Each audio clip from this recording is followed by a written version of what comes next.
સત્ય સ્વરાજ ન્યૂઝમાં આપનું સ્વાગત છે। મહેસાણા જિલ્લાના મોઢેરા પમ્પિંગ સ્ટેશનની મુલાકાત લેતા પાણી પુરવઠા મંત્રી કુંવરજીભાઈ બાવળિયા।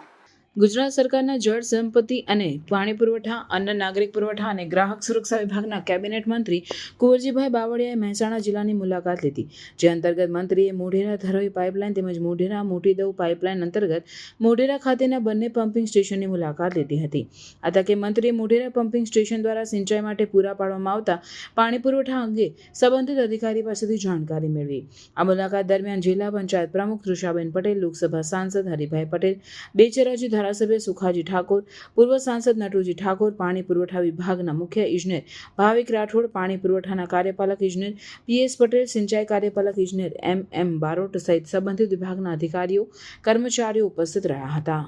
આજે સવારથી મહેસાણા જિલ્લાના સિંચાઈને લગત કામો અને પાણી પુરવઠાને લગત કામોની મુલાકાત માટે આજ સવારથી આ વિસ્તારમાં નીકળ્યા છીએ। સવારમાં પાણી પુરવઠા યોજનાની મુલાકાત લીધા પછી અત્યારે અમે અહીંયા પુષ્પાવતી નદી કે જે મહેસાણા જિલ્લામાંથી પસાર થાય છે, આ નદી લગભગ 90 કિલોમીટર જેટલી આ જિલ્લામાંથી પસાર થાય છે। એમાં અમે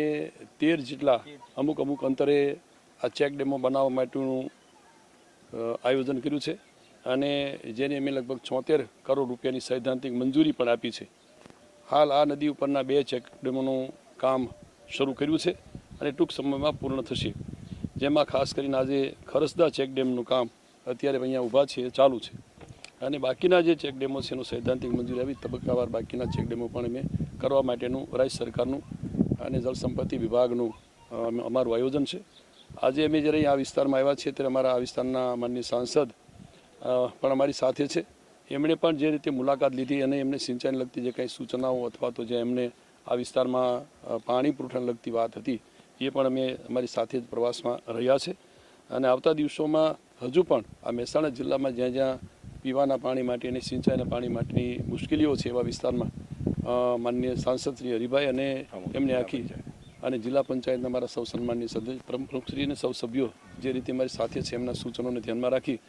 અને રાજ્ય સરકારે પણ આદરણીય ભૂપેન્દ્રભાઈ પટેલને દેશના પ્રધાનમંત્રી નરેન્દ્રભાઈએ જે રીતે કહ્યું છે કે ખેડૂતોની આવક બમણી કઈ રીતે થઈ શકે અને એને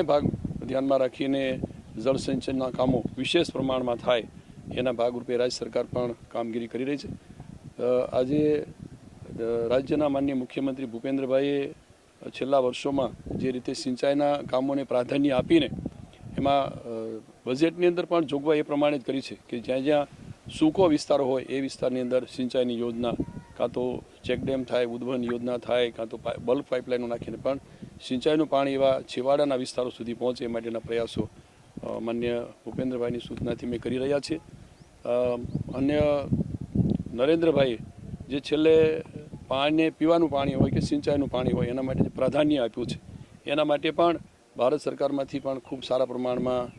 પીવાના પાણી માટે, સિંચાઈના પાણી માટે મદદ મળી રહી છે।